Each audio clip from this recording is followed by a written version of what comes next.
ანდრია კრიტელის დიდი კანონის ბოლო საგალობელში ვედრებას აღუვლენენ მე-6 საუკუნის ღირს დედას, წმინდა მარიამ მეგვიპტელს, რომელიც თავისი ცხოვრებით წმინდა ანდრიასთან ერთად სინანულის ხატად წარმოგვიდგება.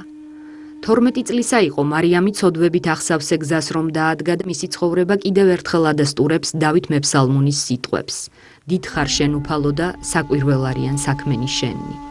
უფალმა მარიამი გამოირჩია და უკვე უფსკრულში ჩაფლული დააყენა უდიდესი სინანულის ღვაწლით სავსე გზაზე.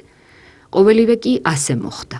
ერთხელაც მარიამმა თავის გასართობად იერუსალიმისკენ მლოცველებით დატვირთული გემი ამოირჩია და წმინდა ქალაქისკენ მიმავალი უამრავი ადამიანი აცდუნა. იერუსალიმში ჩასულმა მლოცველებთან ერთად დააპირა ტაძარში შესვლა. სწორედ მაშინ შეაჩერა რაღაც ძალამ და ტაძარში არ შეუშვა. საოცარმა სინანულმა მოიცვა მარიამი. სასოწარკვეთილმა იწყო ვედრება.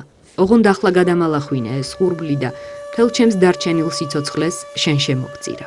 სახიერმა შემოქმედმაც, რომელსაც თითოეული ადამიანი უყვარს და ცდილობს დააყენოს ცხონების გზაზე, მიხმადლა მას ამ აღთქმის შესრულების უნარი და ტაძრიდან გამოსული მარიამი მართლაც გაუდგა იორდანეს უდაბნოსკენ მიმავალ გზას.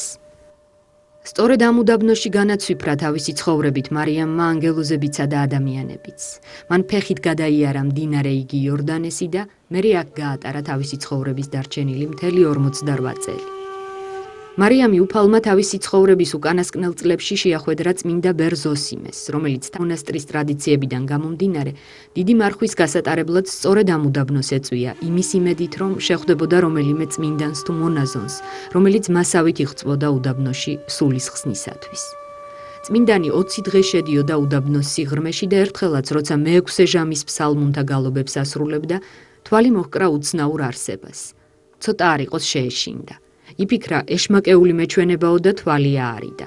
პირჯვარი გადაიწერა და კვლავ რომ გახედა იხილა შიშველი ადამიანი, რომელიც ისე გაერუჯა პაპანაკება მზის მწყუნვარებას, რომ გახუნებული თმები კრავის მატყლს მიუგავდა. მამა ზოსიმე სიხარულით აღავსო ამის ხილვამ და გაეშურა კიდეც მისკენ, მაგრამ შიშველი მეუდაბნოე სწრაფად გაექცა. მამა ზოსიმე უკან გამოუდგა ვედრებით. ნუ გაურბიხარ ბერს, რომელიც თავისი სულის ხსნისათვის იღწვის ამ უდაბნოში. დამიცადე მე უძლურსა და უღირს. მოსაგრემ არც კი გამოხედა ისე დაუძახა. შემინდე მამა ზოსიმე, არ შემიძლია შენთან შეხვედრა. მე ხომ დედაკაცი ვარ და როგორც ხედავ არაფერი მაქვს სიშიშვლის დასაფარად. მაგრამ თუ ასე გნებავს ჩემთან შეხვედრა, მაშინ მესროლე შენი მოსასხამი. ზოსიმე გააოცა მისი სახელით მიმართვამ. სახელი ჩემი განაეცოდინებოდა თავისი დიდი სიწმინდითა და ჩემთვის უცნობი ღვაწლით რომ არ მოეპოვებინა უფლისგან მადლი ასეთი წინასწარმხედველობისა, გაიფიქრა და სწრაფად გადაუგდო თავისი მოსასხამი დედაკაცს. კარგახანს ისაუბრეს და ბოლოს ითხოვა ღირსმა დედამ წმინდა ზოსიმესგან ეზიარებინა იგი. ეს იყო მარიამის სიცოცხლეში მისი პირველი და უკანასკნელი ზიარება. წმინდა ზოსიმე მეორე წელსაც გაეშურა იორდანეს უდაბნოში მარხვის გასატარებლად, მაგრამ ადგილზე მისულს უდაბნოში მარიამი უკვე განსვენებული დახვდა. წმინდანის ფეხებთან კი უზარმაზარი ლომი იჯდა, რომელიც მას ქუსლებს ულოკავდა. ამის დანახვამ წმინდა ზოსიმე სიხარულნარევი მწუხარებით აღავსო.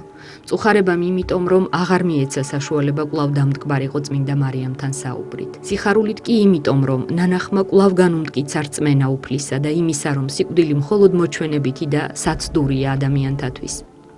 აი ასეთ სიხარულს არის მოკლებული ურწმუნო კაცი, მას არ გააჩნია ამ სიხარულის განცდა, ანდა როგორ ექნება, როცა იგი მთელი თავისი ცხოვრებით ამტკიცებს, რომ ადამიანს მხოლოდ სიკვდილის შიში აიძულებს რელიგიურობას. მისი აზრით, სწორედ ამ შიშის გამო გამოიგონეს ადამიანებმა სულის უკვდავება, იმქვეყნიური ცხოვრება. სინამდვილეში კი ირწმუნება იგი არაფერი მსგავსი არ არსებობს და ადამიანი სიკვდილთან ერთად ქრება და არარაობად იქცევა. და რა საოცარია, რომ თავგამოდებითა და სიხარულით ცდილობენ დაამტკიცონეს, რადგან არაფერი ისე საძულველი არ არის მათთვის, როგორც სულის უკვდავებისა და იმქვეყნიური ცხოვრების რწმენა. როცა ურწმუნონი მოგვიწოდებენ სიკვდილზე ფიქრს, თავი ავარიდოთ მომავალი თაობების ბედნიერებაზე ფიქრით, ეს მეტყველებს მათ ქარაფშუტობასა და პრიმიტიულობაზე.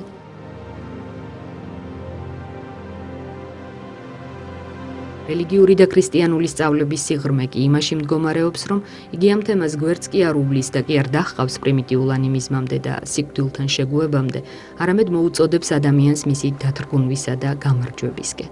სწორედ ამის რწმენა გამოარჩევს მორწმუნეს ურწმუნოსგან. სწორედ ამიტომ ვერ შეეშინა განსვენებული მარიამის დანახვამ წმინდა ზოსიმე. იგი მიუახლოვდა მას და ლომსაც უბრძანა გაეთხარა წმინდანისთვის სამარე.